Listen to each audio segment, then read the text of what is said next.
It's the Slapz. We gon' hit you with and Trapz radio podcast. Let's get it. Powered by the Slap God, C. Austin, the DJ.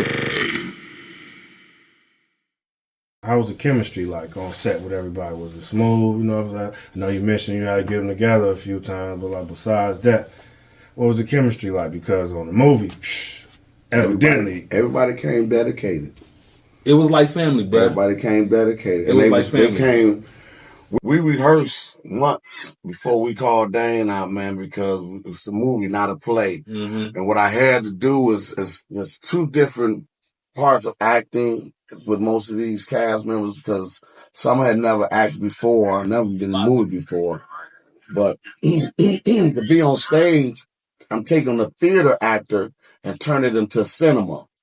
So that was a different transition with the cast for me taking them, giving that over the top acting from the stage. No, you have to be subtle with this. You have to be real. You got to be convincing, you know. And then once they was coming to learn it more so, to develop the character, they wanted to learn the art of acting, you know. And Chris, you know, like I say, man, this kid was a blessing, man. Alethea, incredible. For them to be able to cry on spot, to cry on demand, that means they was feeling these characters. They was feeling these roles. Because if you sit up here, you got a 10-year-old, 12-year-old crying, man, that's capable of doing that. He's embedded into this character. He's embedded into the role, you know?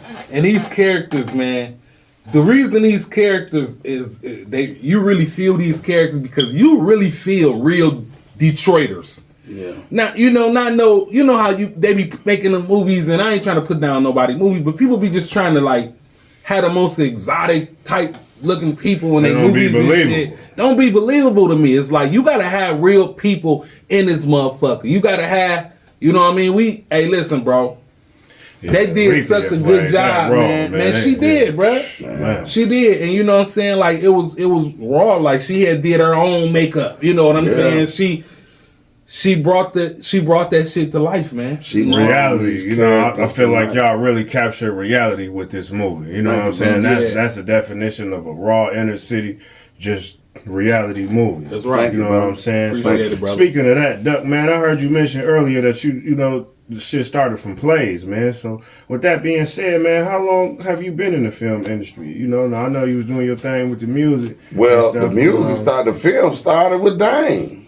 You know, when he shot my first video, he shot one of my videos, my first video with him was Hard Heads, and it was like a motion picture. So from there, just like, man, I had to like capture lightning in the bottle with him, man. I was like, man, I got something, man. Listen, if we can do this, I convinced him to do the video shop, okay? And we had the TV show for 10 years. But we started off like, nah, I don't want to do that, man. I was like, listen, man, we can make this, and we had a 10-year run. And then after it was over with, that shit was legendary. Thank you, brother. Thank you. Well, it was. I appreciate it. When we got to the end of that, it was because I've gotten older. The music changed. It wasn't the same to me. You know, my response, if I'm interviewing you, I can't hide my expressions, man. If I like the shit, if I don't, you know what I'm saying? So if you ask me if I like it, how do I like it, I'm the look on my face letting you know, motherfucker, I don't like it. But I say, don't leave it up to me, man. Leave it up to the viewers. Y'all call in, you know what I'm saying? And Dane said, man, your passion for it is gone. You know, what's the next move, man? And I think not to mention we, you know, people just wasn't into late night TV no more. No more, man. Yeah. On demand TV, YouTube, all that shit had came up and took over. That also, you know what I'm saying? So, and that's about right. Not to cut you off, fella. You usually get about a 10-year. You know, with all this digital software, they start changing. They come out with all the new shit. It was time to bow out gracefully. You know, and we did. Right now they on the stream and shit. Everything that shifted to the stream. That's it. You know, so. And I just end up. We used to have niggas waiting up at night. Well, we in video shop coming on. They be up waiting. Boom, we on. They looking at their video. We had a whole bunch of dudes out here, man, on some superstar status, man. It's the Slapz. We gon' hit you with and Trapz radio podcast. Let's get it. Powered by the Slap God, C. Austin, the DJ.